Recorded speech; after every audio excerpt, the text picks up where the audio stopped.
We've been looking up for decades. We've been building radio telescopes, scanning Mars, searching for signals from Andromeda. We've convinced ourselves that they will come from there. But what if we've been looking in the wrong direction? What if they've been here all this time, in an environment that covers 70% of our planet? The US Congress coined a new term, transmedium objects. These are devices that don't care about the laws of physics. Air, vacuum, water, to them, they're all the same. In closed briefings, Navy pilots say the same thing. It went under. No splash, no slowdown. It just disappeared into the depths. The Pentagon confirmed they have sonar data, and what it records frightens the military more than nuclear weapons. 2004, the aircraft carrier Nimitz. Commander Fravor is pursuing a tic-tac object, but few remember how it all began. Fravor saw the UFO hovering over a churning patch of water. There, in the depths, was something enormous, something that was controlling the small object. Or was it being controlled? It didn't start yesterday. 1492, Christopher Columbus writes in his ship's log, "Lights in the sea." His crew saw a luminous disk emerge from the water and disappear into the sky.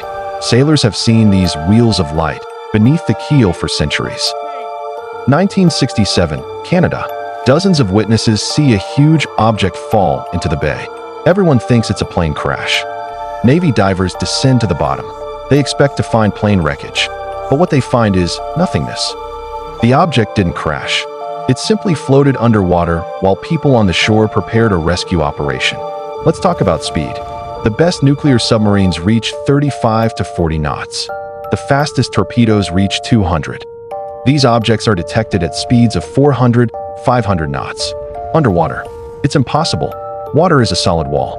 At that speed, any metal would flatten. Physicists know only one way: supercavitation.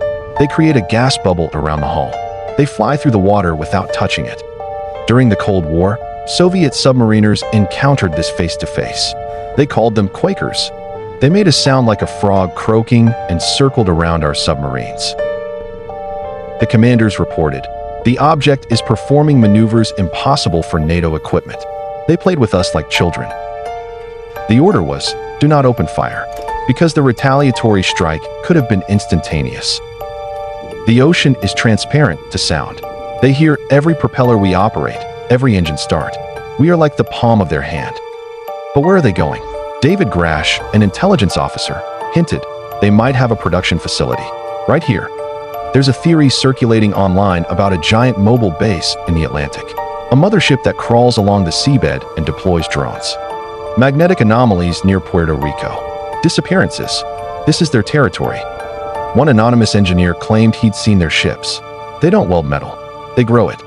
They don't fly in. They just come out of the water, do their business, and go home. This changes everything. We're searching for life on exoplanets, spending billions. It turns out we're sharing an apartment with a neighbor we never even noticed. Or maybe he just didn't want us to see him. An ancient civilization, aliens, or something that's been here longer than us. If they decide to come out of the water, we have nothing to stop them. The ocean no longer seems like just water. It's a fence behind which someone else lives. Next time you reach for a premium bottle, ask yourself. Subscribe. We dive to where it's scary to even think.